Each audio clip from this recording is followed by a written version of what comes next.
ഇത് കണ്ടോ, ഇതൊക്കെ ആ കുട്ടി ഇത് കഴിഞ്ഞിട്ട് എന്തൊക്കെയോ വീഡിയോ ഇട്ടു ഞാൻ കേട്ടു. എനിക്ക് ആ കുട്ടീനെ മുമ്പ് അറിയത്ത് പോലുമില്ല. അത് വേറെ ഏതൊക്കെയോ പാജന്റിന് ഞാൻ ജഡ്ജായിട്ട് ഇരുന്നുള്ളപ്പം പാർട്ടിസിപ്പേറ്റ് ചെയ്തിട്ടുണ്ടെന്ന് പറയുന്നത്. ഞാൻ എത്രയോ കുട്ടികളെ കാണും. ഞാൻ പറഞ്ഞില്ലേ 15 years ആയിട്ട് ജഡ്ജ് ചെയ്യുകയാണെങ്കിൽ ജഡ്ജിങ് പാനലിൽ അത് ഇരുന്നുകൊണ്ട് ഒരിക്കലും ഒരു ജഡ്ജിന് പറയുമ്പോൾ ആ കുട്ടി ആ പരിപാടിക്ക് വന്നിരുന്നു. അല്ലെങ്കിൽ അവർ നമ്മളെ കോൺടാക്ട് ചെയ്ത് ഞങ്ങൾ എന്തെങ്കിലും മോഡലിംഗ് അല്ലെങ്കിൽ ഞങ്ങൾക്ക് എന്തെങ്കിലും ആഡ് അങ്ങനെ ഞങ്ങൾ വർക്ക് ചെയ്തിട്ടുണ്ട്. ഞാൻ ആ കുട്ടിയോട് വർക്ക് ചെയ്തിട്ടില്ല, എനിക്ക് അറിയത്ത് പോലുമില്ല.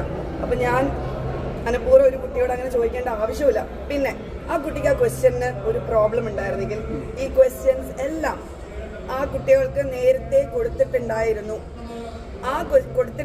എന്തുകൊണ്ട് കുട്ടികൾ അല്ലെങ്കിൽ സ്പെഷ്യലി ഈ കുട്ടിക്ക് ഇത്രയും വിഷമവും ഭയങ്കര ഇതുണ്ടാക്കിയിട്ടുണ്ടെങ്കിൽ എന്തുകൊണ്ട് ഓർഗനൈസേഴ്സിനോട് റിക്വസ്റ്റ് ചെയ്തില്ല?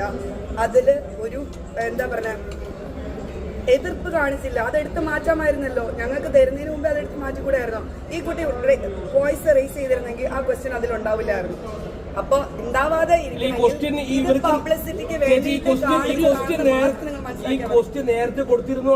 101% I have got the proof. Do you want to see the proof?